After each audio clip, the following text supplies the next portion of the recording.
Hello and welcome to another Salt and Light curriculum video. My name is Christina Edmiston and I'm a minister joining you today from Kitchener in Ontario, Canada. I'm happy to chat with you again as you prepare to lead your group through the fourth session of Unit 2, Justice for the Widow, Orphan, and Stranger. That's week 8 in your written curriculum, the week called Waiting for Justice. This week's main text from Luke 18 is a parable Jesus shares with his disciples. It's a short story about a widow pleading her case in court before a corrupt judge who has no respect for God or for his fellow human beings. The judge initially refuses to grant her justice, but the widow is persistent and keeps coming back, and the judge eventually gives her what she's entitled to, not because he's just, but because he wants her out of his hair. Jesus presents this to his disciples as an example of what God is not like when it comes to hearing his people's pleas for justice. And as I read this text, one of the first things that comes to mind are the Psalms of Lament we have in the Old Testament that plead with God for justice against enemies. The book of Psalms is such a rich resource for congregational life, and particularly when it comes to dealing with the harder parts of the human experience. These 150 poems, written by David and others, cover the span of all human emotion, from the peaks of high-flying joy and praise to the valleys of suffering, anger, and desperation. Unlike other books of the Bible, the Psalms are designed to be sung. It's a songbook, and as a songbook, it invites us as readers to engage in it in a bit of a different way. And on a week where the materials are encouraging us to pray for justice on behalf of others and ourselves, I think the Psalms are such a key resource because we already have a bounty of resources here for prayer. Jesus knew the Psalms well, of course. The Jewish community had been acquainted with the Psalms a millennium before Jesus was even on the scene. Jesus would have grown up hearing them sung in the temple and at home. And in fact, I wonder if Jesus had some of the Psalms of Lament in mind when he was telling this parable about the widow and the unjust judge. Maybe Psalm 17. Hear me, Lord, my plea is just. Listen to my cry. Hear my prayer. It does not rise from deceitful lips. Let my vindication come from you. May your eyes see what is right. And there are many other psalms that couple these pleas for justice with faith that God will act. Psalm 17, for example, ends with the words, I will be vindicated and will see your face. Bringing in this psalm or others might be a really nice complement to the materials this week.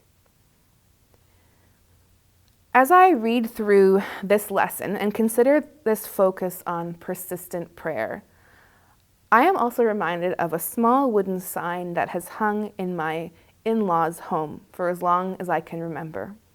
It simply says, prayer changes things. I confess that I have always found this to be a challenging thing to believe. I get hung up on the seemingly hopeless situations in our world. Chronic systemic injustice, persecution, suffering, and I think people have been praying about these situations for years. Wrongfully accused individuals who serve life and sometimes even death sentences, thousands of folks worldwide who spend all or most of their lives in refugee camps, children forced to work in unimaginable conditions because of poverty. And things haven't changed. In fact, in some cases, things seem to be getting worse.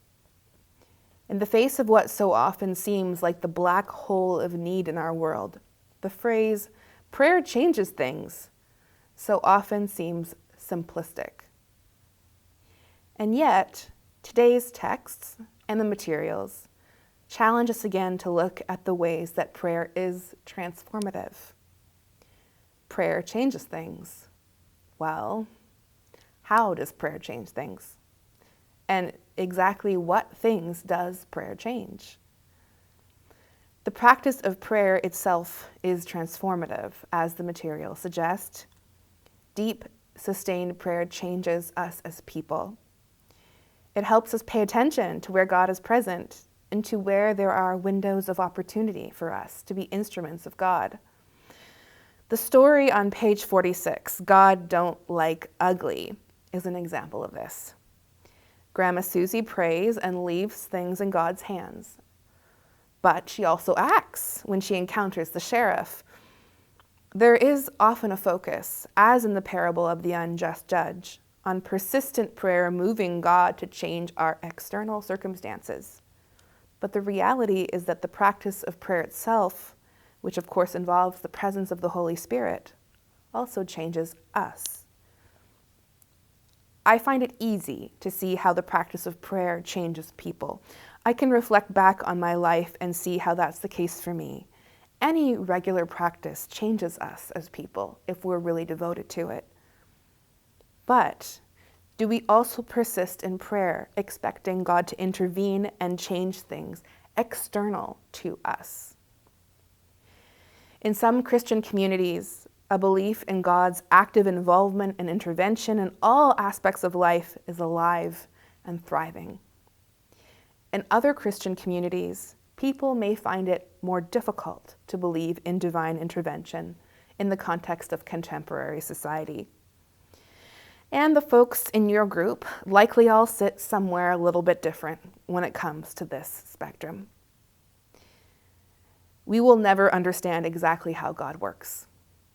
But the text today encourages us to pray for justice nonetheless, and to take a leap of faith in believing that God is a just judge, and that somehow, in ways we may never see or understand, our prayers make a difference.